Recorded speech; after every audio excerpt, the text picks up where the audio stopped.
وزيرنا المجدد المصطفى الأمجد والمحمود الأحمد أبي القاسم محمد وآله الطيبين الطاهرين المعصومين المظلومين المنتجبين الميامين الذين أذهب الله عنهم الرجس وطهرهم تطهيرا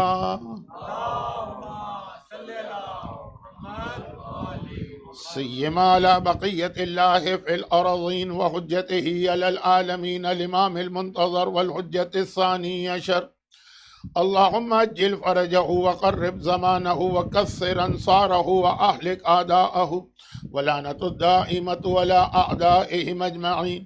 اما بعد فقد قال الله عز وجل في كتابه المبين وفرقانه المتين وقرآنه المجيد وقوله الحق بسم الله الرحمن الرحيم وما جعلنا من قبلك لبشر خلفا أفإن مت فهم الخالدون.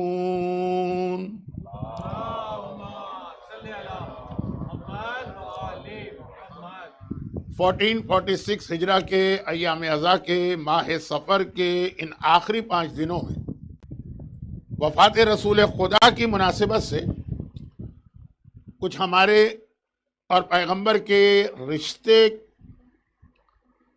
کیسے ہونے چاہیے، کیا ہماری ذمہ داری ہے، اس حوالے سے بات ہو رہی تھی۔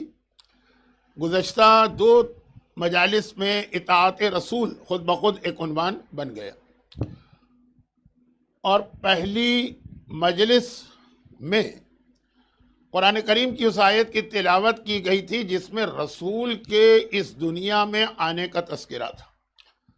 اچھا، اب میرا ایک عام طریقہ کار ہے کہ میں ہر مجلس میں ایک الگ آیت تلاوت کرتا ہوں تاکہ ذرا سا برکت بھی ہو جائے، کچھ بچوں کے کان میں 10 دن میں 10 آیتیں اور ان کا ترجمہ پڑھ جائے۔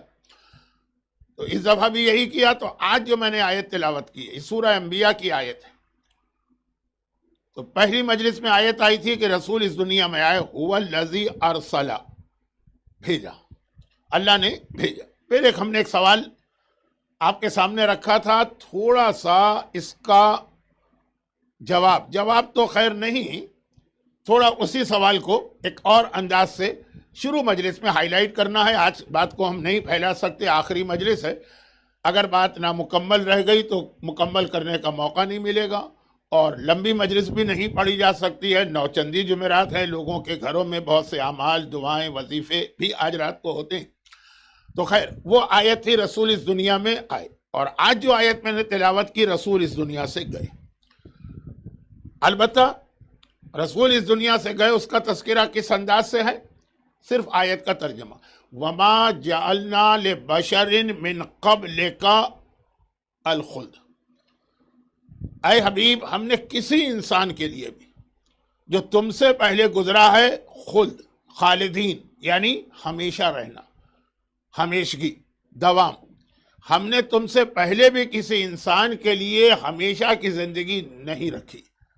افَإِن مِتَّ، اگر تمہیں موت آئے تو انکا، کیا وہ یہ سمجھتے، انہم ہم الخالدون، کیا وہ یہ سمجھتے کہ وہ ہمیشہ ہمیشہ زندہ رہیں گے؟ جب ہم اپنے حبیب تک کو موت کے مرحلے سے گزارتے ہیں تو کسی اور کے لیے کیا گنجائش کہ وہ ہمیشہ رہے؟ پیغمبر کی موت کے حوالے سے پیغام یہ دیا جا رہا ہے کہ موت ایک ایسی حقیقت ہے جس کا سامنا ہر ایک کو کرنا ہوگا۔ آدمی بھول جاتا ہے، اس کو خیال ہی نہیں رہتا کہ ہم کو ایک دن مرنا ہے۔ دنیا میں سارے دنگے، فساد، یہ بے چینی، یہ حق تلفی، یہ ایک دوسرے پہ ظلم، سب کی بنیادی وجہ یہی کہ آدمی کو یاد ہی نہیں رہتا ہے کہ ایک دن ہم کو مرنا ہے۔ اور یہی یاد دلانے کے لیے قرآن نے بھی پیغمبر کی ذات کو پیش کیا۔ دیکھیں، ویسے عملی زندگی میں پیغمبر کے لیے سورہ احزاب میں آیا وَلَقَدْ كَانَ لَكُمْ فِي رَسُولِ اللَّهِ أُسْوَةٌ حَسَنَةٌ، عام زندگی میں رسول تمہارے لیے ایک بہترین ماڈل ہے، رول ماڈل، اسوہ حسنہ۔ لیکن موت تک کے حوالے سے کہا گیا کہ خالی زندگی نہیں، موت کے حوالے سے بھی یاد رکھو۔ اچھا، کسی بات کو بالکل بالکل بالکل پکا کرنے کے لیے کبھی انسان ایک ایسا اسٹیپ اٹھا لیتا ہے کہ پھر تو یقین ہو جائے لوگوں کو کہ یہ کام اب ہو ہی نہیں سکتا ہے. اردو میں ایک محاورہ ہے جس کے پیچھے ہسٹری کا ایک واقعہ بھی ہے. ہمارے زمانے میں میٹرک کے کورس میں انگلش کی کتاب میں بھی وہ واقعہ تھا. اردو کا محاورہ ہے فلاں کام ہم تو کشتیاں جلا کے آئے. اور واقعہ بھی آپ کو پتا ہے کہ طارق بن زیاد نے جب اسپین پہ اٹیک کیا تھا، فوج چھوٹی تھی، مخالف کی فوج بڑی تھی، وہ ساری کشتیاں اس نے جلا دی کہ اب تاکہ میری فوج میں واپسی کا تصور ہی نہ رہے، یا جیتنا ہے یا مرنا ہے، اسے جا ہی نہیں سکتے. تو وہ کشتیاں جلانے کا محاورہ بنا. ضمناً ایک بات، ایک چھوٹا سا جملہ، طارق بن زیاد نے اسپین پہ اٹیک کیا، اسپین پہ قبضہ کیا، اسپین کے بعد ساؤتھ فرانس تک پہنچا.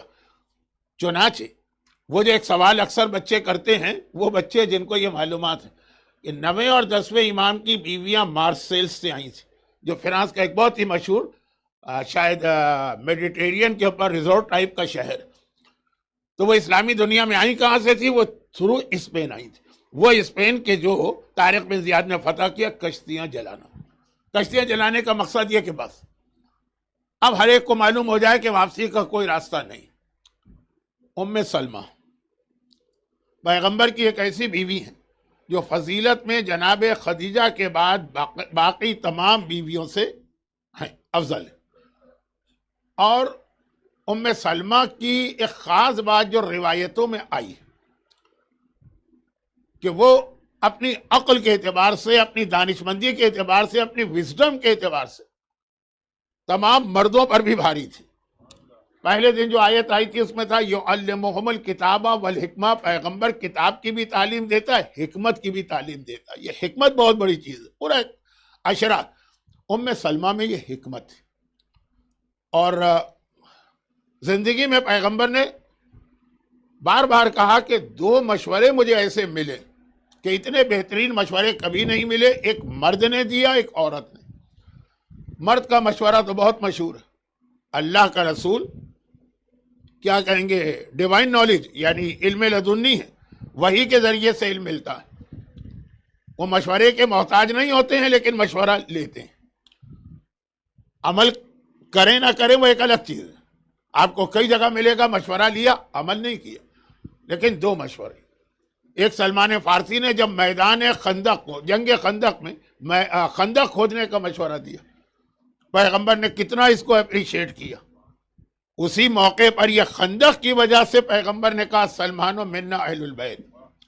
اور بلکہ ہوا یہ تھا کہ جب یہ خندق کھودی گئی سلمان کے مشورے پر، تو اس وقت تو مسلمانوں کو ریئلائز نہیں ہوا تھا کہ یہ کتنا بڑا ان کو ایک فائدہ مل رہا ہے، بلیسنگ مل رہی. جب کافروں کا اتنا بڑا لشکر آیا، اتنا بڑا کہ زندگی میں انہوں نے دیکھنا تو چھوڑے، سوچا بھی نہیں تھا کہ اتنا بڑا لشکر ہوگا، مگر اس خندق کی وجہ سے رک گیا. تو اب پھر سلمان کے مشورے کی اہمیت ہر ایک کو پتہ چل، اور پھر ہر آدمی اپنا رشتہ جوڑنے لگا کہ بھئی سلمان تو ہمارے دوست ہیں، سلمان تو ہماری فیملی میں ایک کے بہت کلوز ہیں، سلمان تو ہمارے ہیں. پیغمبر نے کہا تم سب غلط کہہ رہے ہو، سلمان منا اہل البیت. وہ نہ تمہارا ہے، نہ تمہارا ہے، نہ تمہارا ہے، وہ ہم اہل بیت کا ہے. اب یہ سلمان کا مشورہ تو بہت مشہور ہے. پیغمبر نے اسی طرح سے اپریشیٹ کیا تھا جناب ام سلمہ کے اس مشورے کو، جو حج اور عمرہ اتنا آج کل رواج ہو گیا اس لیے اب آسانی سے سمجھ میں آتا. پہلے ہم لوگ اس کو بیان ہی نہیں کرتے تھے کیونکہ جس نے حج اور عمرہ نہیں کیا اس کے لیے اس کو سمجھنا مشکل ہے. آج بھی میرا موضوع یہ نہیں، یہ تو ضمنی بات آ گئی. بھئی سیرت رسول موضوع ہے، الگ الگ واقعات بھی آ جائیں تو کیا حرج ہے. تو اب پیغمبر جب عمرے کے لیے گئے تھے، ہجرت کر کے مدینے آئے تھے، مکے کا راستہ بند ہے.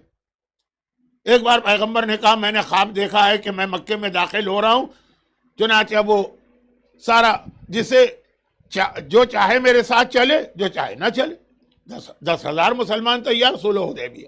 مکے کی سرحد پہ پہنچے، کافروں نے روک دیا کہ ہم تو آپ کو نہیں جانے دیں. اور یہ واقعہ ہے جنگ خندق کے بعد کا، یعنی جب مسلمان اتنے طاقتور ہو چکے تھے، بدر، احد، خندق جیت چکے تھے. اور پھر وہ آپ نے سب کچھ سنا ہے، میں تفصیل میں نہیں جاتا. آخر یہ طے پایا کہ چلیں صلح کر لیتے ہیں، پیغمبر عمرہ نہیں کریں گے.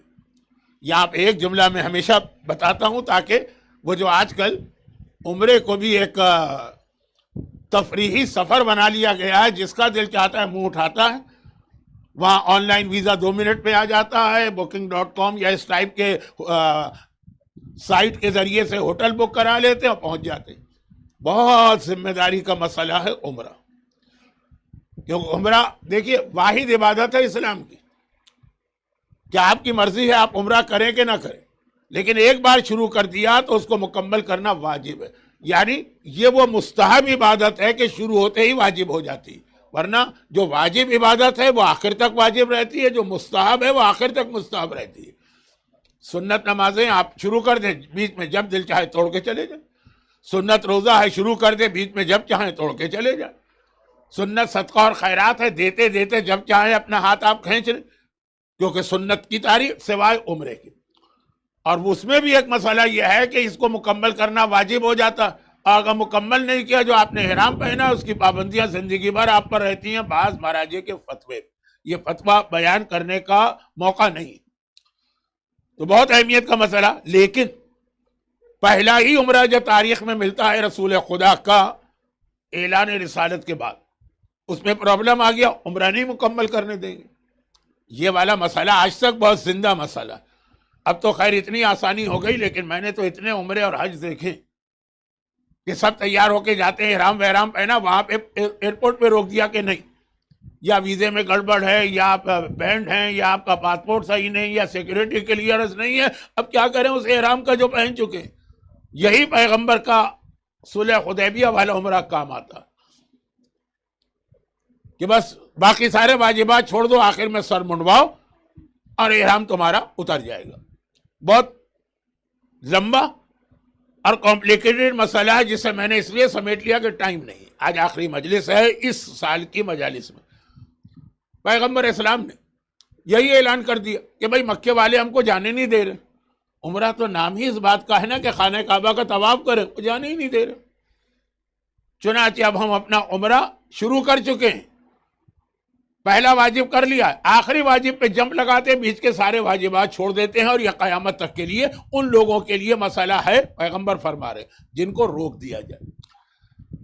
مسلمانوں کو شوق پہنچا, یا رسول اللہ جب ہم کمزور تھے تو کافروں سے نہیں ڈرے, نہ دبے, نہ جھکے, اور آج ہم اتنے طاقتور ہیں کہ جنگ خندق میں جو کافروں کو شکست ہوئی تھی پھر وہ کبھی مدینے پہ اٹیک نہیں کر سکے, کمر ٹوٹ گئی تھی ان کی. تو آج ہم اتنے طاقتور ہیں, ہم کیوں جھک جائیں. پیغمبر نے کہا بہرحال حکم خدا یہ ہے کہ تم اپنا سر منڈواؤ اور اپنا احرام اتارو اور واپس چلو. 3 بار پیغمبر نے کہا, کسی بھی اثر ہی نہیں ہوا. اور یہ سارے منافق نہیں تھے, اس میں مخلص بھی تھے, لیکن شوق, یہ کیا ہو گیا. ہم آج اتنے طاقتور ہو کر ان کے سامنے جھک رہے ہیں. آج کی دنیا کا سب سے بڑا پرابلم کیا ہے 21 سینچری کا؟ ایگو. ہر آدمی کو ایگو کو اتنا بڑا کر دیا ہے آج کے میڈیا نے اور آج کی حکومتوں نے کہ اپنے باپ کی بات تو کیا مانے گا بیٹا, اپنے شوہر کی بات تو کیا مانے گی بیوی, اپنے مرجے کی بات تو کیا مانیں گے, اللہ رسول کی بات بھی ماننے کو تیار نہیں اپنی ایگو کی وجہ سے. وہ تو کہیے کہ اللہ ہمارے سامنے نہیں ہے, لیکن حکم خدا بتاتے کہاں عمل کرتے ہیں لوگ. رسول ہمارے سامنے نہیں ہے, امام سامنے نہیں ہے, مرجع سامنے ہے, تو اس کی صاف صاف اس کو گالیاں دے کے آگے بڑھ جاتے ہیں. اگر وہ سامنے ہوتے تو اسی طرح مخالفت ہوتی. جرنلائز بات نہ کرو, لیکن اکثریت کی ایگو بہت بڑی ہے آج کل. تو خیر, اب وہاں پہ یہ تھا کہ ہم جیت گئے, مسلمانوں کا ایگو پرابلم تھا, اب ہم کیوں جھکے ان کے آگے. 3 بار پیغمبر نے کہا, خیمے میں تھے پیغمبر, وہی درخت کے نیچے خیمہ, حکم دیا, پھر خیمے میں چلے گئے. تھوڑی دیر کے بعد آئے کہ لوگوں نے عمل کیا کہ نہیں, کہ لوگ اسی طرح بیٹھے بالکل بت بنے ہوئے, جیسے لوگ ہماری مجلسوں میں بیٹھتے ہیں نا کہ پتہ بھی نہیں چلتا کہ سن بھی رہے ہیں کہ نہیں سن رہے ہیں. پیغمبر نے دیکھا اسی طرح بیٹھے ہوئے, پھر پیغمبر خیمے میں گئے, پھر آئے, تیسری بار حکم دیا, پھر دیکھا اسی طرح بیٹھے. اب جو 3 مرتبہ لوگوں نے پیغمبر کا حکم نہیں مانا ڈائریکٹ پیغمبر سے سننے کے بعد,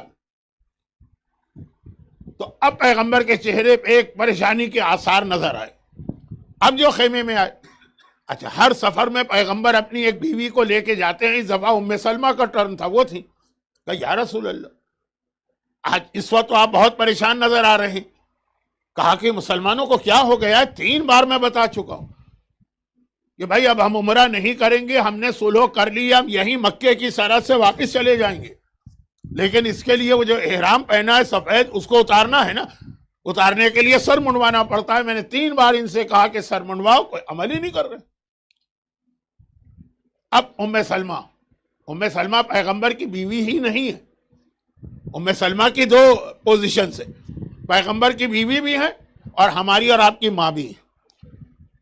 آپ کے گھروں میں بھی یہ واقعہ پیش آتا ہوگا کبھی کبھار، یہاں ویسٹ کی بات نہیں کر رہا، پاکستان کی بات کر رہا ہوں، کہ کبھی ایسا ہوتا ہے کہ باپ کسی بات پہ ناراض ہو تو ماں آ کے ڈیفینڈ کرتی ہے اپنی اولاد کو، اور اس کے کسی عمل کی کوئی توجیہ پیش کرنے کی کوشش کرتی ہے کہ اس نے اس لیے کیا ہو۔ وہی جو ایک ماں کو اپنی اولاد سے محبت ہے، ام سلمہ آئی، کہا یا رسول اللہ یہ آپ کی مخالفت میں خاموش نہیں بیٹھے، یا ایسا نہیں ہے کہ آپ کی نافرمانی کرنا چاہتے ہیں، ان کے دلوں میں ذرا سی امید ہے کہ شاید آخری وقت میں حکم خدا آ جائے کہ جاؤ، اب مکے والے تمہارے سامنے حیثیت کیا رکھتے ہیں، جاؤ اور جا کے عمرہ کر لو۔ ابھی ان کو چانس نظر آ رہا۔ بہت ساری مثالیں آج کے زمانے میں اسی طرح پوری اترتی، روک دیا امیگریشن میں، اب بیٹھے ہوئے ہم سعودی عرب کے امیگریشن میں کہاں نہیں جا سکتے، لیکن ذرا سا چانس ہوتا ہے کہ بھئی اس سے بات کر لو، مینیجر سے بات کر لو، اور امیگریشن آفیسر سے بات کر لو، اس کے ہیڈ سے بات کر لو، ایک امید ذرا سی ہوتی۔ ہاں جب وہ ہاتھ پاؤں باندھ کر جہاز پہ بٹھا کے واپس جہاز اڑا دیتے ہیں تب پھر آدمی سمجھتا ہے کہ اب واپسی۔ ام سلمہ نے وہی سب کامن سینس کی باتیں کہا، یا رسول اللہ ان مسلمانوں کے دلوں میں یہ خیال ہے، کسی مسلمان نے آ کر ام سلمہ سے نہیں کہا، لیکن ایک ماں واقعاً جیسا زوجہ رسول کو ہونا چاہیے اپنی امت کے لیے، وہ آ کے ڈیفینڈ کر رہی ہے کہ یہ آپ کی مخالفت میں اس وقت خاموش نہیں بیٹھے کہ آپ کا حکم ٹھکرا رہے، نہیں، امید 1% چانس ہے کہ شاید۔ اب ایک کام آپ کریں، یہ ذرا سی جو امید ہے نا، یہ ان کے دلوں سے ختم کر دیں۔ پیغمبر نے کہا کیسے ختم کروں؟ پیغمبر جانتے ہیں باتیں، لیکن بتانا ہے کہ بعض اوقات کتنے اہم مشورے کن لوگوں سے مل جاتے ہیں۔ یہ کن لوگوں کا مطلب میں ام سلمہ کا اسٹیٹس کم نہیں کر رہا ہوں، عربوں میں عورتوں کا اسٹیٹس اتنا کم تھا، حقیر سمجھتے تھے، کسی مشورے میں عورتوں کو شریک ہی نہیں کرتے تھے۔ تو ام سلمہ کے مشورے کی اہمیت مشورے کی حیثیت سے بھی ہے، اور عورت کا اسٹیٹس پیغمبر بلند کر رہے ہیں۔ کہا تو یہ جو ان کے دلوں میں ذرا سی امید ہے کہ شاید ابھی بھی اللہ کا حکم آ جائے کہ چلو چھوڑو مکے والوں کو، تم جا کے اپنا طواف کرو اور عمرہ کمپلیٹ کرو، یہ امید ختم کر دیں۔ یہ کیسے ختم کرے؟ کہا آپ ان کے سامنے جا کے بیٹھے، نائی کو بلائیں، اس سے کہیں کہ سب کے سامنے میرا سر مونڈو۔ جب آپ اپنا سر منڈوائیں گے اور احرام اتاریں گے تب ان کو یقین ہو جائے گا کہ اب مسئلہ بدلنے والا نہیں ہے۔ وما جعلنا لبشر من قبلک الخلد، بات تو وہاں سے چلی کہ موت اتنی پہلے ایسا چلے۔ پیغمبر نے یہی کیا، بجائے اس کے کہ اپنے خیمے میں بیٹھ کر وہاں سر منڈواتے، پبلک میں جا کے بیٹھے، بہت بڑا مجمع 10,000 کا اپنا سر منڈوایا، تب مسلمانوں کو یہ یقین، بات صحیح تھی ام سلمہ، اب یقین آ گیا کہ مسئلہ چینج ہونے والا نہیں۔ اس موقع پر بعض اعتراضات ایسے ہوتے ہیں جس کا الگ سے جواب دینے کا وقت نہیں ہوتا، ایسے واقعات کے بیچ میں ایک آدھ جملے میں کوئی اعتراض کا جواب آ جاتا ہے۔ دنیا میں کئی جگہوں پر پیغمبر اسلام کے بال موجود، احترام میں ہم لوگ اسے کہتے ہیں منہ مبارک، فارسی میں منہ بال کو کہتے ہیں، مبارک مارے برکت والا بال۔ ایک سوال بعض لوگ یہ اٹھاتے ہیں کہ آخر یہ پیغمبر کے بال آئے کہاں سے؟ اس عمرے میں جب پیغمبر نے سر منڈوایا، وہ بال گرے تو مسلمان دوڑ کے گئے، جس کے ہاتھ میں پیغمبر کا جو بال آیا اس نے اسے چوم کر بوسہ دے کے اپنے گھر میں بڑی حفاظت سے رکھا، اور پھر اس کے بعد باقی دنیا میں پھیلا وہ الگ چیز۔ امید ختم کرنے کے لیے پھر اتنی ایکسٹریم کی مثال دی جاتی کہ جب رسول اللہ کا سر منڈ گئے اور انہوں نے اپنا عمرہ انکمپلیٹ چھوڑ دیا تو ہم کیا؟ یہی قرآن نے موت کے حوالے سے کہا۔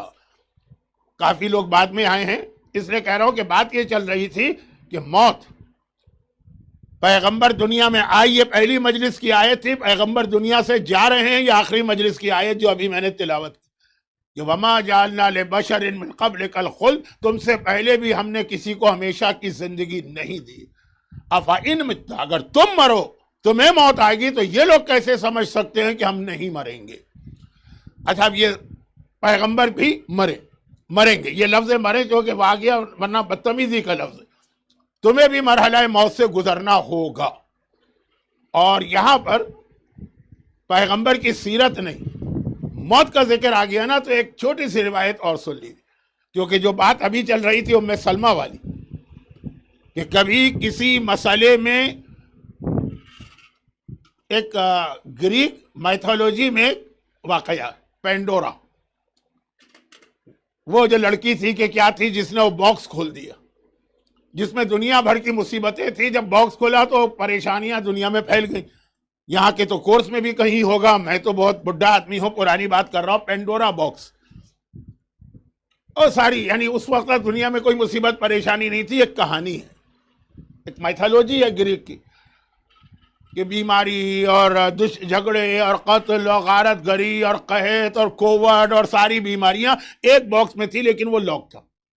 اس لڑکی کی غلطی سے وہ باکس کھل گیا، یا اس نے کھول دیا، دنیا میں پھیل گئی۔ اب جو لوگ پریشان ہوئے کہ کیا ہوگا، تو آخر میں پھر کسی دیوتا نے، اب یہ سب جھوٹی باتیں ہیں، کہا ایک ہوپ، امید کا یہ گفٹ دیا جا رہا ہے تم لوگوں کو، امید کا، کہ سارے بڑے سے بڑے پرابلم آ جائیں، لیکن امید اگر تمہارے دل میں زندہ ہو تو ہر مصیبت کا سامنا کر لو گے۔ بہت بڑی چیز ہوتی ہے امید۔ شاید میں ذرا سا بہک گیا، بہکا نہیں ہوں، لیکن مجمع کو دیکھ کے لگ رہا ہے، تو واپس آئیے۔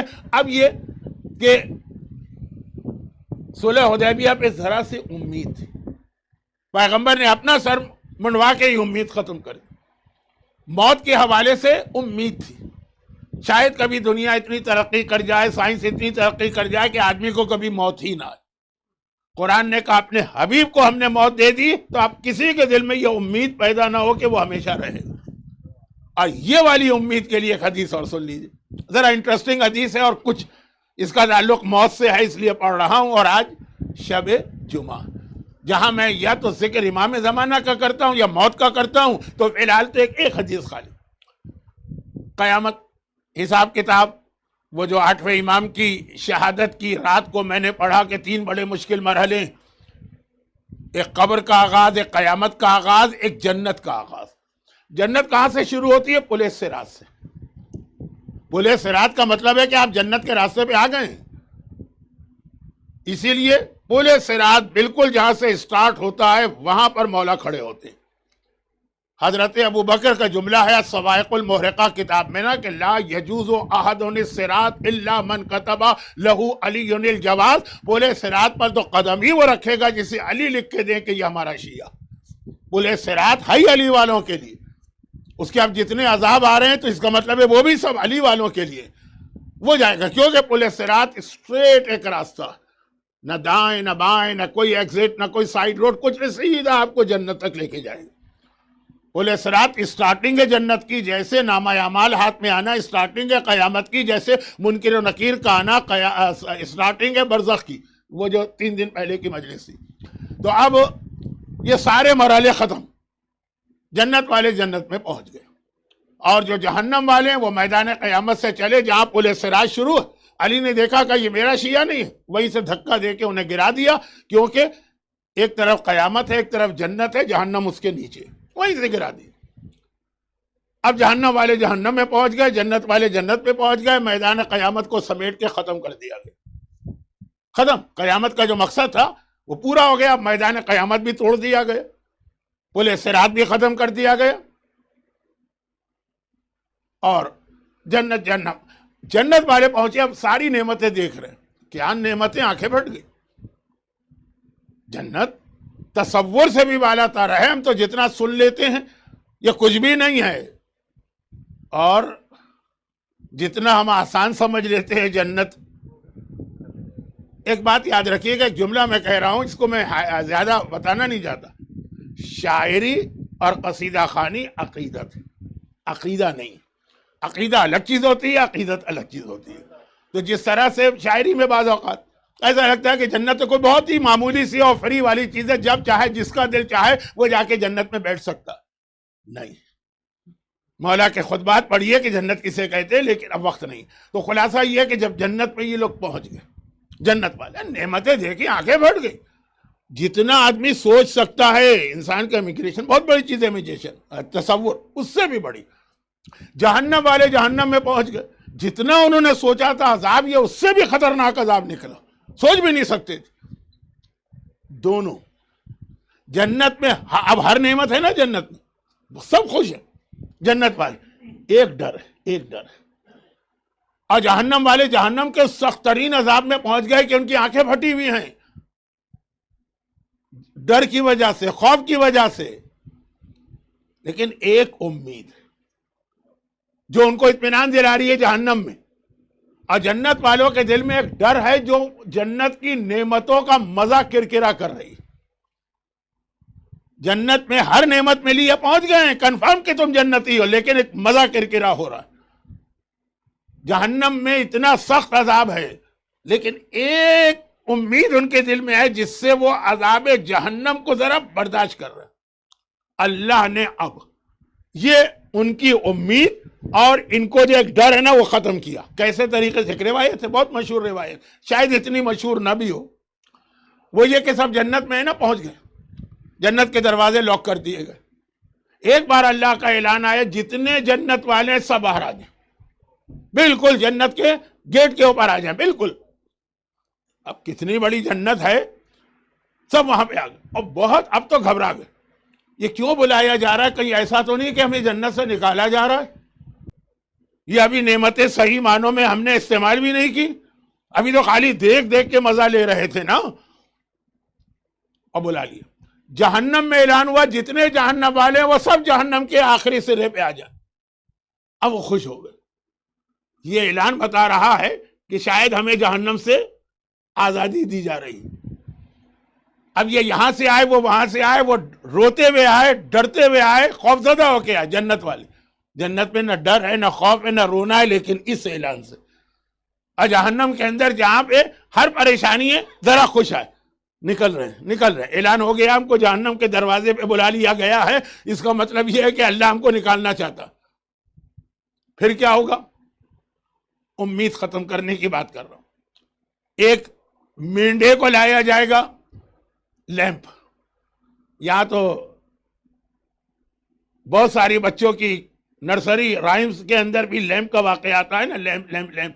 اب شاید میں غلط ترجمہ کر رہا ہوں، میمنا کہیے کہ جو مینڈا کہیے، تو وہ لیمپ وہ لایا گیا.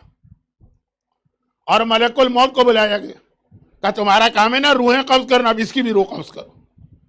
ایک جانور لیمپ کا، اس کی روح قبض کرو. اور اس طرح روح قبض کروائی جا رہی کہ سارے جنت والے بلائے گئے، سارے آدم سے لے کے قیامت تک کے. اور سارے جہنم والے بلائے گئے، قابیل ملعون سے لے کے قیامت تک کے. کہا اس کی روح قبض کرو، پبلک سب کے سامنے. اب ملک الموت تو حکم کا پابند ہے، روح قبض کی. تب خدا کی طرف سے اعلان ہوا، پتہ ہے یہ کون تھا؟ کہا تھا ایک جانور ہے. نہیں، کہا یہ خود موت ہے، جس کو اس شکل میں لایا ہوں. خدا کہہ رہا ہے. اور یہ اس کو موت دے دی گئی، موت کو موت دے دی گئی. اے جنت والو، اب اطمینان رکھو، جنت سے نکل ہی نہیں سکتے ہو.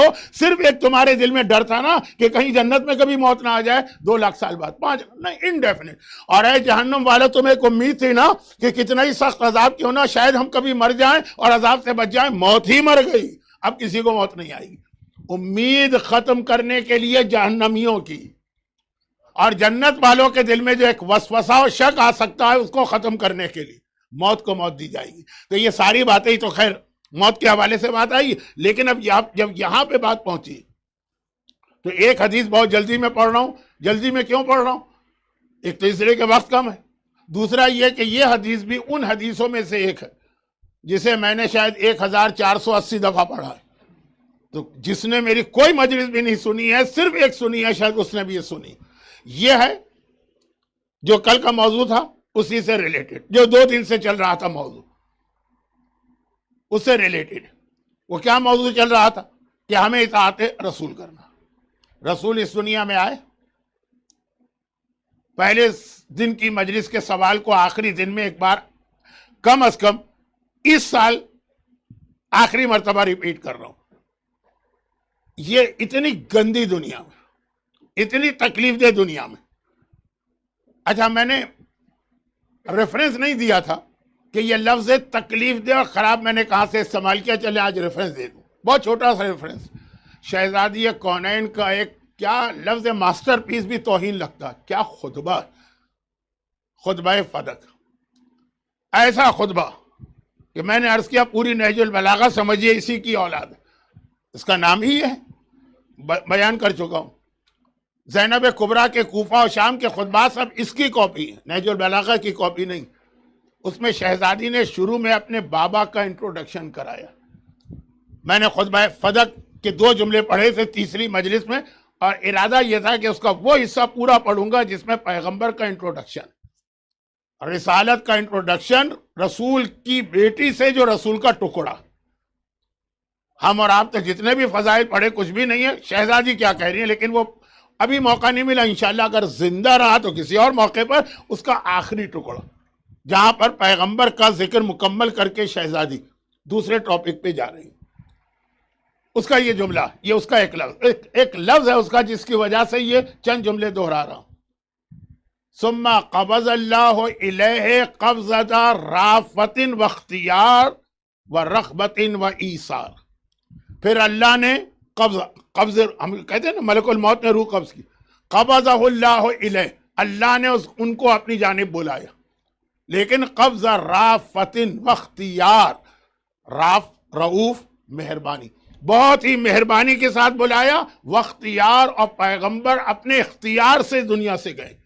یہاں ایک حدیث جو مصائب میں بھی پڑھی جاتی ہے رسول خدا کے وفات کے، کہ ہر دنیا کا ہر انسان ملک الموت اس کی روح قبض کرتا ہے بغیر اس سے پوچھے ہوئے. صرف پیغمبر وہ واحد پرسنالٹی کائنات میں گزری ہے کہ ملک الموت نے آ کے ان سے اجازت لی، ان سے پوچھا. پیغمبر اپنے اختیار سے آپشن اختیار کر کے دنیا سے گئے. اور یہ شہزادی اپنے اس خطبے میں کہہ رہی ہیں جو بابا کی وفات کے 3 دن کے بعد ارشاد فرما رہی. ثم قبض اللہ الیہ قبضۃ رافۃ واختیار ورغبۃ وایثار. اور میرا بابا دنیا سے گیا رغبت، شوق کے عالم میں. ہم ڈرتے ہیں مرنے سے پیغمبر، کیونکہ وہی بات کہ اس خراب جگہ سے اچھی جگہ جا رہے ہیں. ہر آدمی شوق سے جاتا. جب آپ پہلی دفعہ آئے ہوں گے انڈیا پاکستان سے، تو جس وقت ہیتھرو ایئرپورٹ پہ اترے ہوں گے اس وقت کیا آپ کا جوش اور ایکسائٹمنٹ ہوگا. رغبت و ایثار. اور پیغمبر نے، ایثار کہتے ہیں ایک چیز کو چھوڑنا اور دوسری چیز کو لینا. یہ ہمارے یہاں اردو میں بھی ہے کہ بھائی میں نے ایثار کیا، یعنی مجھے بھوک لگی تھی، میں نے خود کھانا نہیں کھایا، فقیر کو دے دی. پیغمبر نے ایثار کیا، یعنی دنیا چھوڑ دی، آخرت لے لی. یہ میسج اور یہ شہزادی کے جملے، ایک ایک جملے کو مجھے سمجھانا تھا اگر خطبہ فدق میرا موضوع ہوتا. اس کے بعد دیکھیے، اس کے بعد جملہ فَمُحَمَّدٌ، شہزادی نے نام لیا بابا کا، مِن تَعَبِ هَذِهِ الدَّارِ فِي رَاحَةٍ قد حُفَّ بِمَلَائِكَةِ الْأَبْرَارِ وَرِضْوَانِ الْمَلِكِ الْغَفَّارِ وَمُجَاوِرَةِ الْمَلِكِ الْجَبَّارِ صلی اللہ علی نبیہ وامینہ وخیرۃ من خلقہ وصفیہ والسلام علیہ ورحمۃ اللہ وبرکاتہ. یہاں خطبہ فاطمہ کا وہ حصہ مکمل. تو کیا جملے ہیں، ترجمہ سن لیجیے، ایک برکت ہے شہزادی کا کلام. فمحمد من طعب هذه الدار فی راحت، پس محمد یعنی میرا بابا. تعب، آپ میں سے کوئی مڈل ایسٹ میں رہا ہے تو بہت آپ تھک جاتے ہیں، ایگزاسٹڈ. یہ امریکہ والوں نے مجھے سکھایا، مجھے تو انگلش نہیں آتی نا، میں کہتا ویری ٹائرڈ. انہوں نے کہا نو ویری ٹائرڈ تو بہت پرانا لفظ ہے، ایگزاسٹڈ کہا کریں. خیر ٹھیک ہے، کہا کریں آئندہ سے. لیکن یہ تاب کا ترجمہ ہے. مڈل ایسٹ میں آج بھی آپ لوگ کہتے ہیں تابان، میں بہت تھک گیا، بہت تھکا ہوا. فمحمد من طاب هذه الدار، محمد اس دنیا کی تکلیفوں اور پریشانیوں کو چھوڑ کے گئے ہیں، فی راحت، آخرت کی راحت میں. اور کہاں ہے؟ قد حف بملائکۃ الابرار، نیک فرشتوں نے رسول کو گھیرے میں لیا ہے جہاں وہ گئے. ورضوان الرب الغفار، رضوان مانے خوشنودی، اور وہ اپنے رب غفار کی خوشنودی میں ہیں. ول مجاورت الملک الجبار، مجاورت مانے پڑوس، جوار، اور وہ ملک جبار کے پڑوس میں ہیں. صلی اللہ علی نبیہ و امینہ و خیرتہ فی الخلق و صفیہ والسلام علیہ ورحمۃ اللہ وبرکاتہ. شہزادی فرما رہی صلی اللہ والسلام، دو لفظ. اب اس میں دنیا کے لیے کیا لفظ استعمال کیا؟ دنیا کے لیے نہیں، دنیا میں اپنے بابا کے آنے کے لیے، کہ میرا بابا اس دنیا میں آیا، تابان تھک گیا، یہ دنیا ان کے لیے تھی نہیں. وہی جو پہلی مجلس میں نے سوال کیا تھا اور اس کا جواب 3 دنوں میں دیا، جو پھر ایک مرتبہ دوہرا دوں، وَمَا أَرْسَلْنَا مِن رَسُولٍ إِلَّا لِيُطَاعَ، کہ ہم نے بھیجا اس لیے اس دنیا میں جس کے لیے. شہزادی نے یہ لفظ استعمال کیا طاعت، جو میڈل ایسٹ میں رہیں یا تھوڑی عربی جن کو پتا ہے ان کو معلوم ہے یہ لفظ کتنا خطرناک لفظ. پوری دنیا، یہ دنیا جو ہے نا پوری دنیا کو گویا کنڈیم کر دیا، 0/0 کر دیا اس لفظ سے. شہزادی یہاں آئے تاکہ اطاعت کرے. لیکن اب میرا آج کی مجلس کے آخری حصے میں ایک سوال، اطاعت کسے کہتے ہیں؟ یہ کل کی مجلس میں وہ واقعے کے ذریعے آیا، عورت، شراب، ڈاکٹر، حکیم، بیماری، وہ اطاعت. لیکن یہ ایسی اطاعت کی کس طرح جائے؟ سننا تو آسان ہے، ممبر پہ کہہ دینا بھی آسان، مگر آدمی میں یہ جذبہ کیسے پیدا ہو، اس کی ٹریننگ کیسے پیدا ہو ایسی اطاعت کی؟ اطاعت کے لیے ٹرین کرنا پڑتا. اب گھوڑا ہے، اس کو ٹرین کیا جاتا ہے تو وہ آپ کے اشاروں پہ چلے گا. ویشی سے ویسی جانور، آپ کے یہاں بھی یہ ہوگا. کتوں کو باقاعدہ ٹرین کیا جاتا ہے اور وہ بڑے مہنگے ہو جاتے ہیں، وہ کتے ہم سے زیادہ قیمتی ہو جاتے ہیں، وہ کتے بڑی ٹریننگ ان کو دی جاتی. تو ایسا ویشی جانور بھی کیسا کنٹرول میں آ جاتا. شکار کا مسئلہ ہے نا کہ شکاری کتے سے جو آپ شکار کریں گے وہ حلال ہے، کچھ شرائط کے ساتھ جو توسیع. تھوڑا سا آگے آ جائیے، تھوڑا زیادہ. شکاری کتا شکار پہ چھوڑا گیا غیظ و غضب کے عالم میں، اور کیسا خطرناک کتا ہوتا ہے، آدمی کو چیر پھاڑ کے رکھ دے. لیکن جب شکار اس نے کیا ہے تو مجال ہے کہ اس شکار کو اس طرح سے مارے کہ وہ حرام ہو جائے. کنٹرول، بالکل. ٹریننگ کیسے ہوگی مومن کی؟ ہمارا مسئلہ کتے کی ٹریننگ اور گھوڑے کی ٹریننگ نہیں، وہ تو مثالیں تھیں کہ ایسی اطاعت اگر ہم کو کرنا ہے جیسے شکاری کتا، وہ کیا جرمن شیفرڈ جو بھی ہوتا، جیسے وہ اپنے آقا یا ماسٹر کی اطاعت کرتا کہ منہ کو خون لگا ہوا ہے لیکن اگر روکا تو رک جائے گا. یہ اطاعت کیسے ہو؟ اس کا فارمولہ اس امام نے دیا، جو امام ان تاریخوں میں اس لیے بہت یاد آ رہا کہ اگرچہ یہ جو ویک شروع ہوا آج کی رات 9 چندی جمعرات، کیونکہ پہلی ربیع الاول کی شب لگ گئی ہے، 8 ربیع الاول 11ویں امام کی شہادت کی رات ہے. پورے ربیع الاول میں ایک ہی غم کی تاریخ ہے. 11ویں امام کا جو جہاد ہے نا، جو کنٹریبیوشن، وہ تو آپ سنیں گے، یہاں یقیناً مجلس ہوگی، لیکن وہ ملا ہوا ہے 10ویں امام سے. 11ویں تو صرف 6 سال امام رہے، 10ویں امام 34 سال امام رہے. 11ویں امام کے لیے ایک جملہ کہا جاتا ہے، پھر جو مجلس پڑھیں گے وہ وضاحت کریں گے. 11ویں امام نے امام زمانہ کی غیبت کی تیاری کرائی تھی، کیونکہ ان کے بعد تو غیبت ہونے والی ہے. کتنے سال کی؟ 1200 سال تو ابھی گزر گئے. لیکن 6 سال میں کیا تیاری ہوگی؟ اصل میں 34 سال میں 10ویں نے تیاری کرائی، اس تیاری کو مکمل کیا 11ویں نے. تو 10واں امام بہت اہم امام، ہر امام اہم ہے. یہ جملہ پھر توہین آمیز نہ ہو، لیکن اس لیے بہت اہم کہ غیبت میں ہم غیبت میں رہ رہے ہیں. ہمارے لیے 10ویں امام کا کنٹریبیوشن بہت اہم. اور 10ویں امام کا ایک ٹائٹل ہے ہادی.